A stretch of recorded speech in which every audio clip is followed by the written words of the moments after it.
اور یہ vote of no confidence کی طرف چلے گیا اور ایک طرف ووٹ آف کانفیڈنس کی طرف بھی یہ معاملہ آگے چل پڑا۔ چونکہ یہ ساری چیزیں آئین اور قانون ہمیں یہ بتا رہا ہے کہ یہ جو جتنا بھی پروسیس کیا گیا یہ غیر آئینی ہے۔ وہ کیسے غیر آئینی ہے وہ بھی میں آپ کو بتاؤں گا۔ اب یہ بات حقیقت ہے کہ اگر پرویز الہی راضی ہو جاتے تو یہ کبھی بھی ووٹ آف نو کانفیڈنس کی طرف معاملہ نہ جاتا، اور اس کو ابھی یہ پینڈنگ رکھتے ہیں۔ ان کو پتا تھا کہ یہ بے عزت ہو جائیں گے، اب انہوں نے وہ ووٹ آف نو کانفیڈنس تو کر دیا۔ ووٹ آف نو کانفیڈنس میں اب ان کی جانب سے یہ کیا گیا کہ اسپیکر اور ڈپٹی اسپیکر کے خلاف جو ووٹ آف نو کانفیڈنس ہے اس میں جو الیکشن ہوگا یا ووٹنگ ہوگی وہ سیکرٹ بیلٹ کے ذریعے ہوگی۔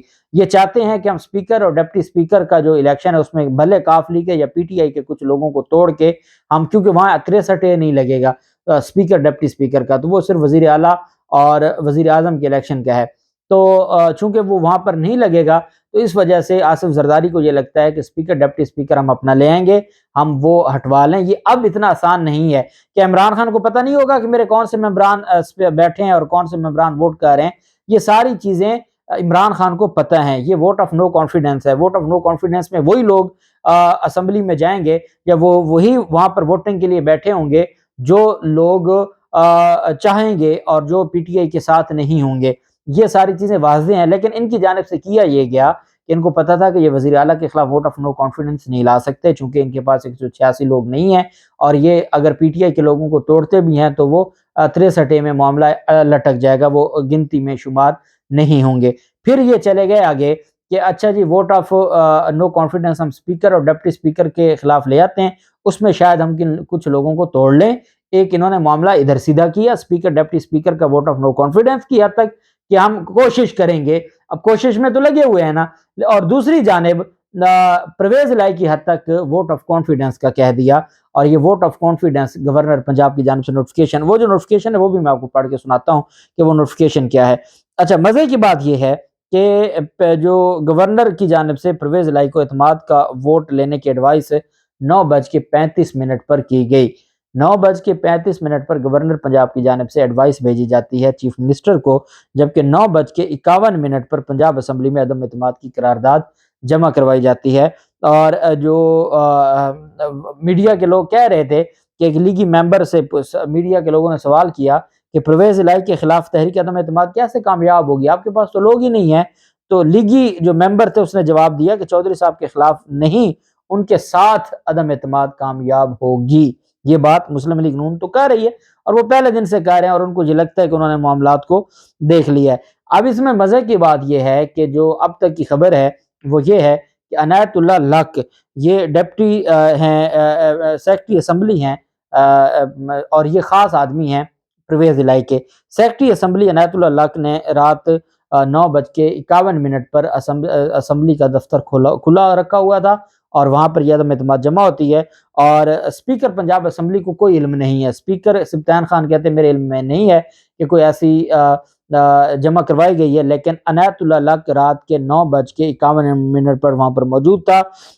ذرا یہ بھی کہتے ہیں کہ عنایت اللہ لق کی شام 4:30 بجے ایوان عدل میں ایوان وزیر اعلیٰ میں پرویز الہی کے ساتھ اور مونس الہی کے ساتھ ملاقات ہوئی، اور وہ وہاں سے پھر اسمبلی سیکریٹریٹ آئے اور وہ اپنے آفس میں بیٹھے تھے، اور وہاں پر جو پاکستان مسلم لیگ نون کے رہنما ہیں ان کی جانب سے جمع کروائی جاتی ہے عدم اعتماد، اور یہ 3 عدم اعتماد ہیں وزیر اعلیٰ پنجاب کے خلاف۔ 150 لوگوں نے اس پر سگنیچرز کیے ہوئے ہیں، اس میں وزیر اعلیٰ پنجاب کے خلاف ہے، اسپیکر کے خلاف ہے اور ڈپٹی اسپیکر کے خلاف ہے۔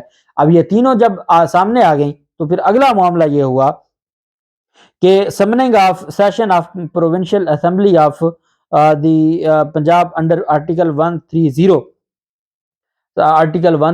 سب آرٹیکل 7، جب ووٹ آف کانفیڈنس کے لیے گورنر کہے گا وزیر اعلیٰ کو تو تب یہ جو ہوگا وہ 130(7) کے ذریعے آرٹیکل 130 سب آرٹیکل 7، اس کے تحت انہوں نے کہا جی کہ the governor Punjab is pleased to sign order placed at flag A, وہ آرڈر بھی ساتھ لکھا ہے۔ اچھا، آرڈر میں کیا لکھا ہوا ہے؟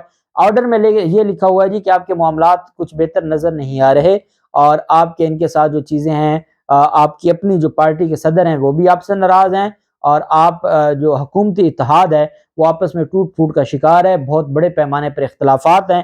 ان ساری چیزوں کو مد نظر رکھتے ہوئے میں اس نتیجے پر پہنچا ہوں کہ آپ اعتماد کھو چکے ہیں، اکثریت کا اعتماد کھو چکے ہیں، اس وجہ سے آپ عدم اعتماد لے کر آئیں۔